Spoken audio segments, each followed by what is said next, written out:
any budget no one come o because me no din come for education. Okay. Education sector, medical and doctor pensing but yeah, maybe so specifically on free SHS. Doc here thinks that free SHS, any nursing and teacher trainee allowances, no, politically influenced. Yeah.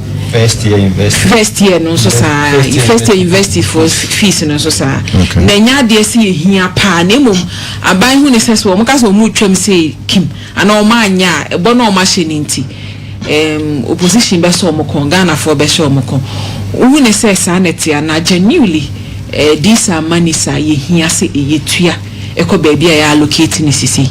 Okay, me da se no pay mini anum ni ahwefo ne atifo a wagibre na wotie unim se ya etna video yi mu na yedi nkomo about education you know ye mu bi and mene Professor Charles Manfo ya nyin ni se o me mu sa free ne ma na se to aso nti my initial idea no in principle me hu ne nti a ese se ye ne ma free ese se your mind and economic freedom.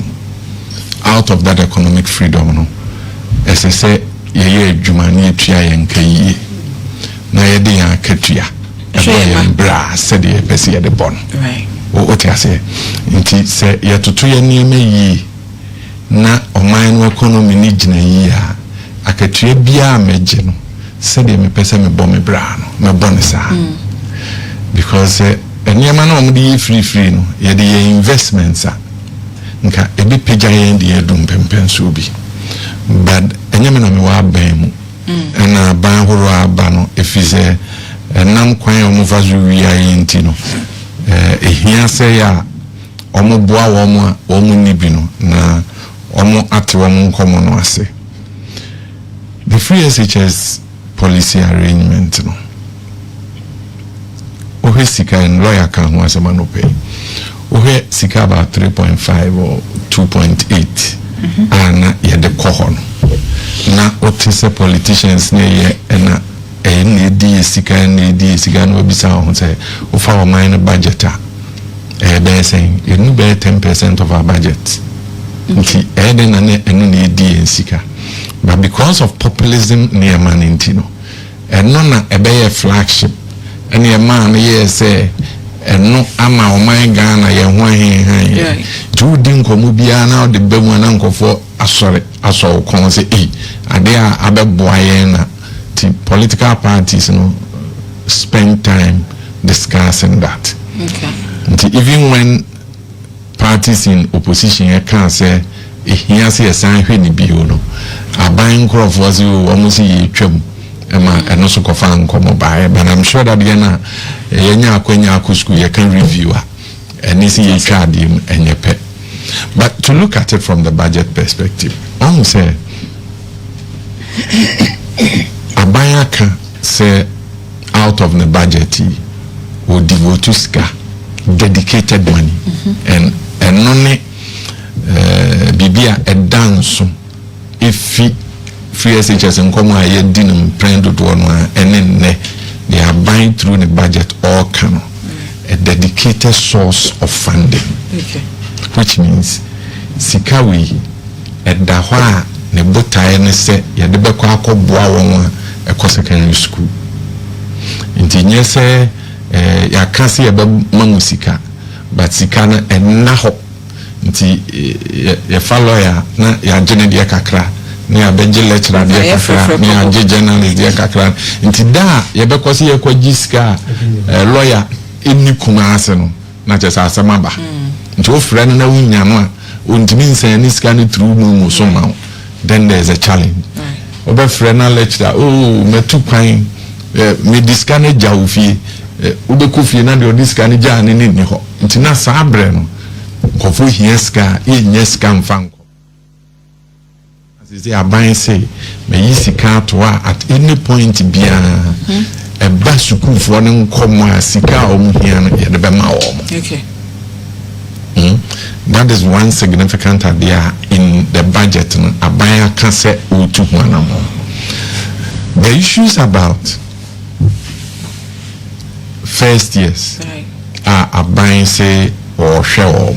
I'm sure that it was part of the political campaign message. Say mama ebinya kwenya akọ first year na ye boa again from the backdrop say omen sika semodin nti nkofo nya kwenya so no ko first year ya na awofo han wo musa dise koba se oba owo SHS ebia ono nso nya kwenya wo be kuskwese so boa no at the same time ne mano ba ko wi a okọ university ehu ka ewo ho ti aban say woma eko first year ne de sika esesi etua ansan wo ma akọ no ye age ni etua se de be ya onya kwenya eno ensi ne ho kwan se okọ school no nti obetimi akọ after the first year ne de enam se akwenya wo ho so obetimi agye bosia e de akọ no efisa abre ne kọ no ho ba hehan no ayede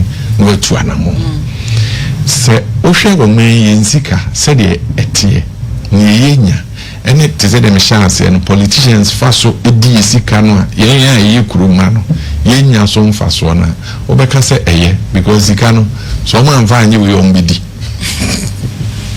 what I say ntiti de boa at a point where economically yenye freer eye my only worry say ye tue sika na ye dɔɔso ntisi ye se ye boa dia esese wo private universities nyina should be covered. It is one of the reasons I had issues with free SHS because it covered only public schools. See the private schools eka ho because also contribution and a kahuna buy any sika and this double track issue a buy at the SHS level will not have had that. But because they included private schools, now there was a shortfall. Private schools, a private investor or no any contribution or the air boa amagana additional customer and they require schools nego. Anybody who has followed education, especially when we private sector, the university level, every country will say they are struggling. Because government subventions, as I say, government sector, universities, tertiary, and co. A result to fee paying at the end. Because of a programs now, private universities are not almost running, which is different from the public. Now, public universities are back into areas now, private universities so naturally. Say, can't be university as you live US, you do that granna keep winning bad and but the concentration is a public university. Yana say a year chance over private university. It is a program now make a year or private university. It's a public university, not mitiasika, adenamenko. But these are areas and NAMS encourage private participation. Yaka amanko for a busia. They are investing in the private sector to help shore up numbers of educated people. The DBI says, yeah, include the private sector. Na kakrana yedema public phone. Yem fama woman so. Now wama air cohon entia lesser than they will be paying. Yeah, the meeting say you started with public sector now, then subsequently we include the private sector. The party can say at the SHS level they are going to include private, which is a good step.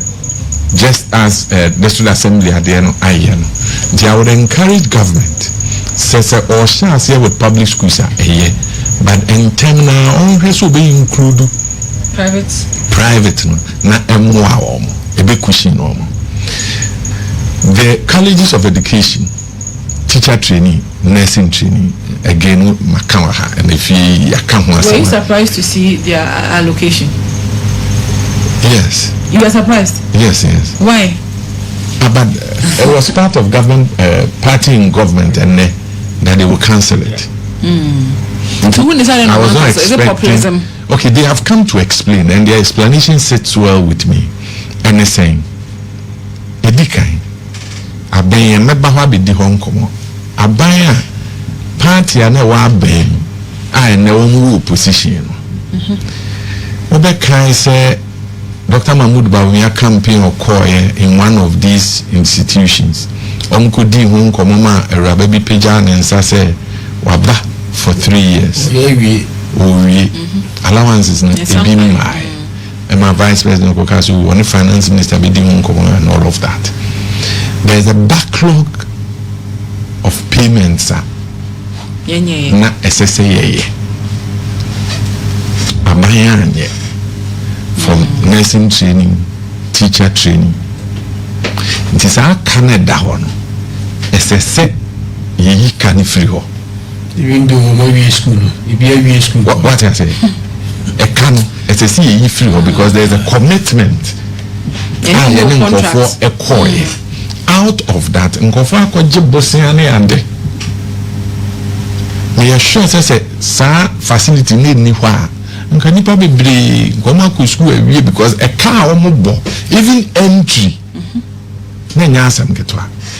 Some of these reasons, any issues, and you will be raising the essence of paying allowance when nipa dodo aye ko training no do so chen o ma ye hia wo mpo. Any a buying cap and all the atoson. And so this allocation is supposed to take care of areas now. Again, all the policy change. You don't just do it. It goes through a process. Right. And pay lawyer sign just as the introduction of a budget a bar and they say you are starting. Sir. As I say, I been go through a process and establish the system. Now, when President Mahama was president in his first term, opposition picking Komono, he did not say almost school a child allowance or say almost yeah she said the subsequent years no say obi person says ya because leverage no abeye to say university no ehun ko hia say ye ma omo sika bio ese so kwaje bosia no de ko that process no aban beye. Interestingly, President Kufuor free aban no na san share of counseling, nursing and teacher training allowance had been established. And these are records. It is a NPP toward teacher training allowance beyond populism. Beyond populism. It did not make sense. And they a carpet down. Because I buy say you treat teacher training allowance. And for 3 years, Nangova school ni why do you create that gap? So does that explain why? So what government seeks to do is to deal with it for this year. From next year, teacher training allowance, nursing training allowance. In fact, that was what I was coming to ask, because there's no allocation for that. I mean, a lot of analysts say 2026. It doesn't look. There wouldn't be any arrangement to do teacher training allowance. Okay. They would have now gotten themselves into a system.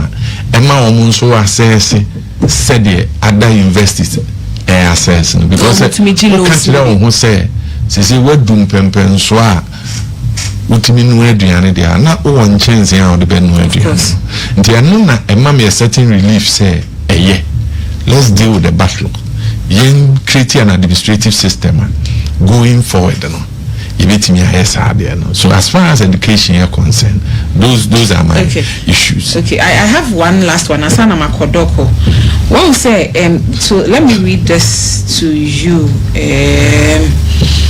Okay, so page 54. Key initiatives and resource allocation. Mr. Speaker, The key policy interventions to support the economic transformation and job creation agenda include the following. Number 1, 24-hour economy aimed at stimulating economic growth by creating an enabling environment for businesses and institutions to operate 24/7 in 3 shifts of 8 hours each to boost production, promote productivity, and generate well-paying jobs. We will be presenting the policy to Parliament in due course of consideration. Accordingly, the Labour Act, the GIPC Act, and other enabling legislations will be reviewed. And a month for Kase. Isn't it weird? Say, I think as a government person will launch 24-hour economy, and because of that, he didn't even make any provision for it in the budget. Were you not? I mean, surprised? At all. Why would I be surprised? You see, this budget in Koma Yiti, and Yana Ehame Kakra say, what's na bem na Yesua in a new government in the Busumi Miansa na Omudin Komoti say, minim say, Omeja Skuku, so Omejaya Kinkayo say, Yaya. Omunya kwenya sum yenzo omfa buo ni nidi emaye Millicent who fi say dentina ya to abetia the new patriotic party so mutu tia on na betumi acho no say yeah, no, say, me Hannah. The direct question I will ask you is, do you want to have a gender? That's the direct question I ask you. That's the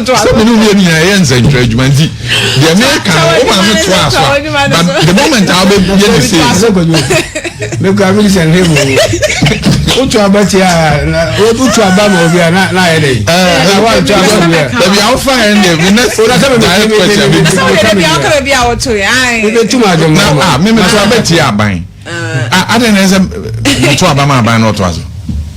no, it won't make sense. It won't make sense, and I've given you reasons. Reasons. Reason back what? Say your friend, I mean, would them go and come on to Abama and not to it. Die. Why would I? When you went the pass out my way. Directly go for, but why a quiet and say, what's it?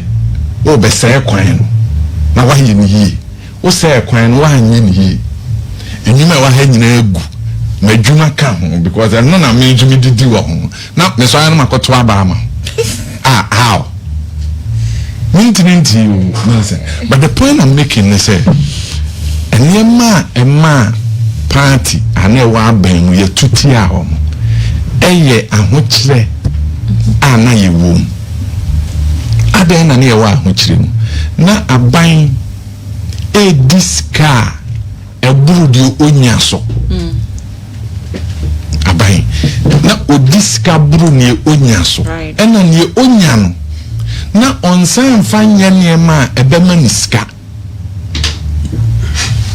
na o concentrate on consumption nti wakwaje bosia na okwaje ye no o de to aduane ema ne medi onfan ko si barbering shop eye adwuma o de betua ekana wakwaje no o de to ntuma o de bonsa nti bosia na wakwaje no ebere so na se so kotua bosia na onye sika nkotua bosia na in summary party na na wa ban mu obra na omo bono no sabra no emade bia sa wo ye ba na obre eno na ma ye koto abeti a wo mo se de tie bia se ye nso aye ma no ye ho hen han ye kakra ye to abeti a wo mi bosumi mi ensam mai nti ye hihye budget na wote se aban se na aden na omunya sika wen na omusisika ni ho President IMF and come on near BDN then on country yeah to aba na unim se contractors nkwa wo mo aye adwuma ewie esese aban mo musika o musika esese aban ma wo na aban fa ma wo na unim Ghana na why na nim se contractors aye adwuma esese aban tua wo ka aban tua ntise aka no nkwa da ho no cry more than half of debts no so that is one aspect of a car yeah. Why na nim say yen cocoa sector na aban etwesika cocoa sector akodi sika no and yet sa sector no even sika na mobilize atoko kura na a problem na sa kan edaho oko health sector na aban se waboni hu dua o se den waka kire no ho se oman no yen here hospitals 100 yen here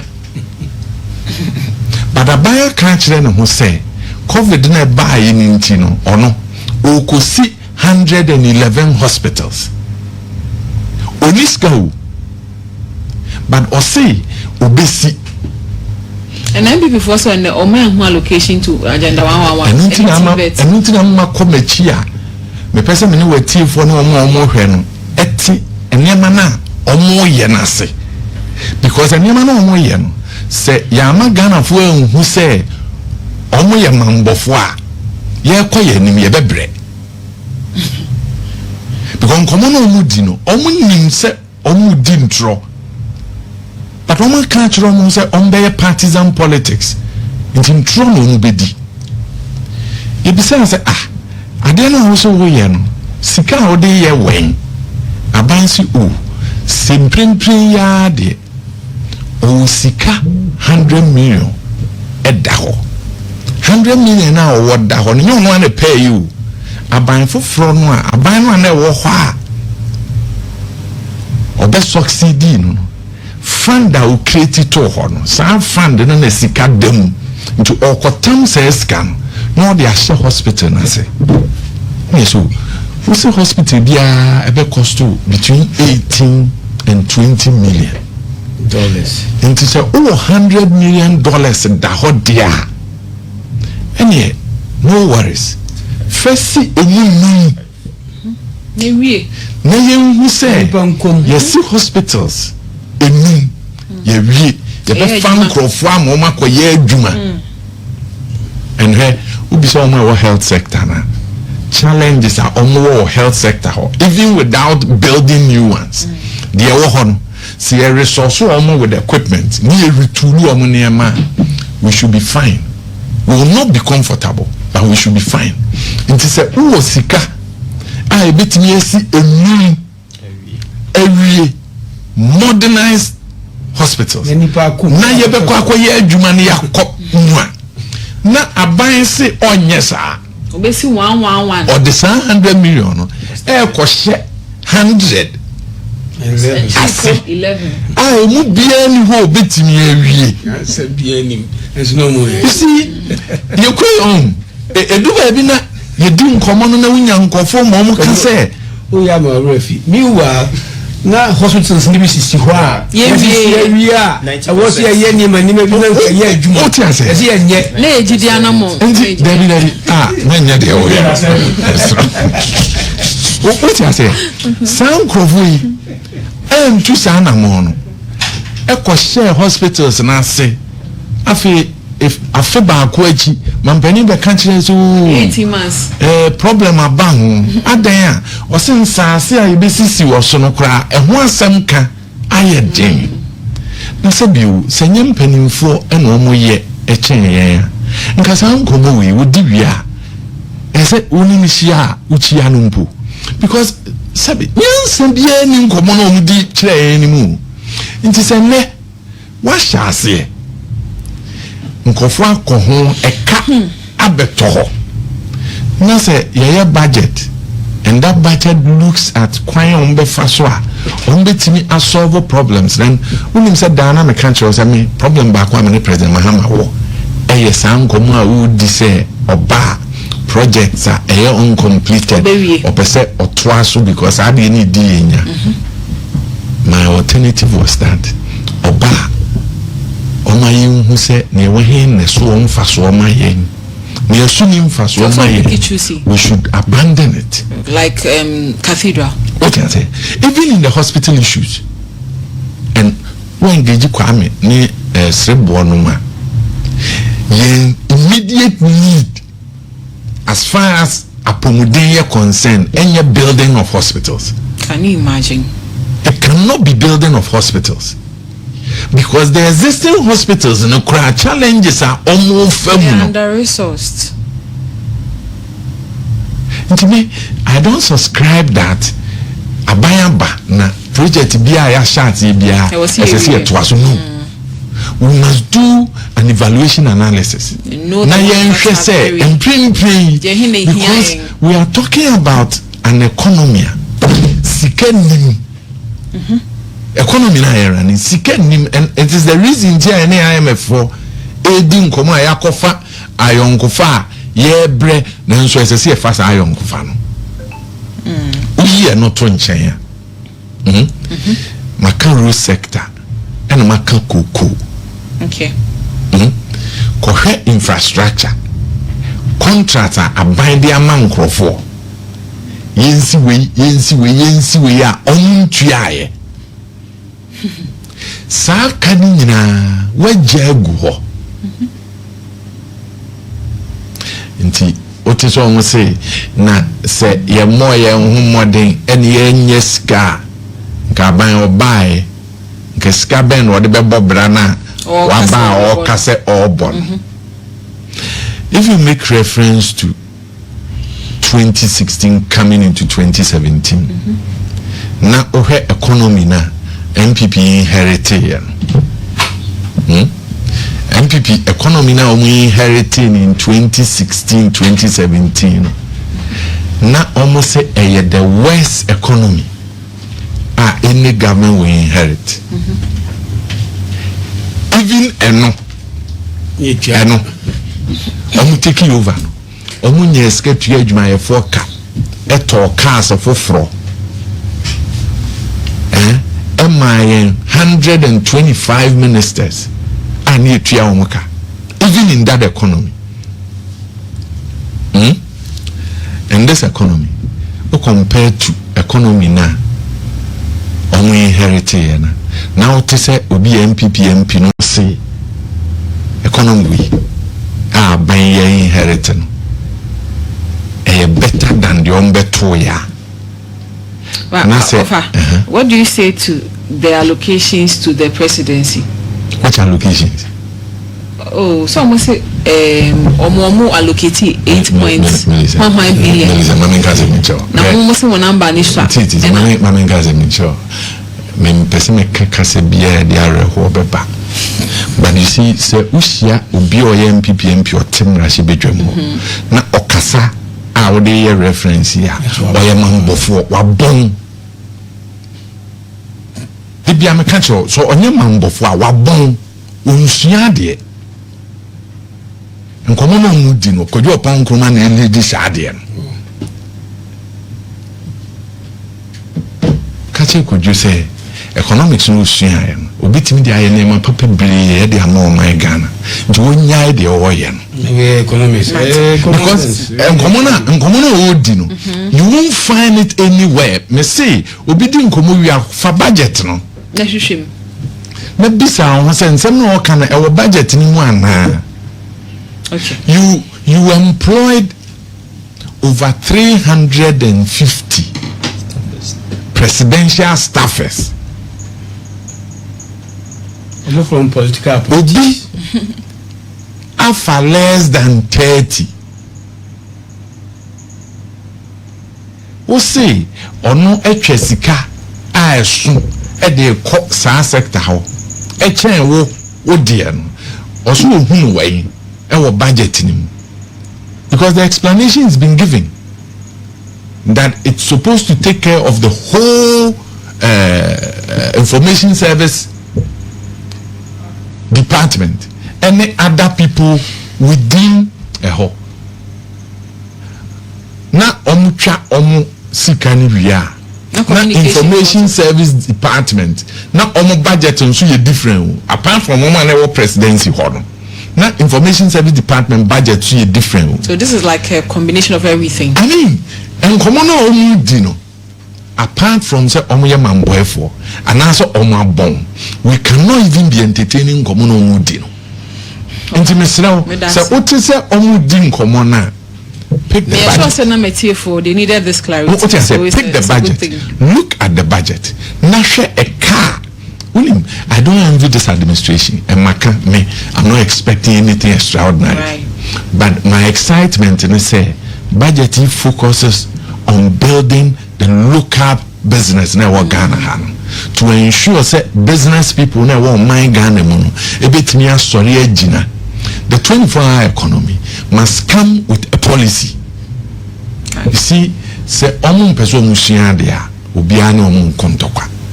But omu person mu din komona omu eshiya dia ni din dia. Enye, ye ne umbe kana pepe. The president, then candidate, talked about choir or person of fast year 24-hour. 24-hour is supposed to attract the business community to buy into it.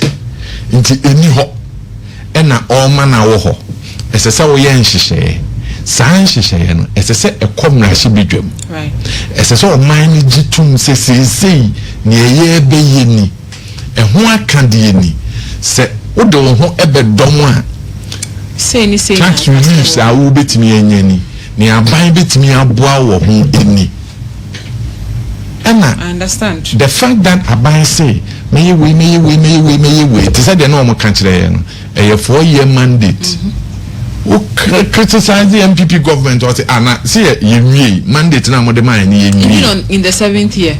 The government says that 24-hour no a beba, but as I see, she say, now you the two.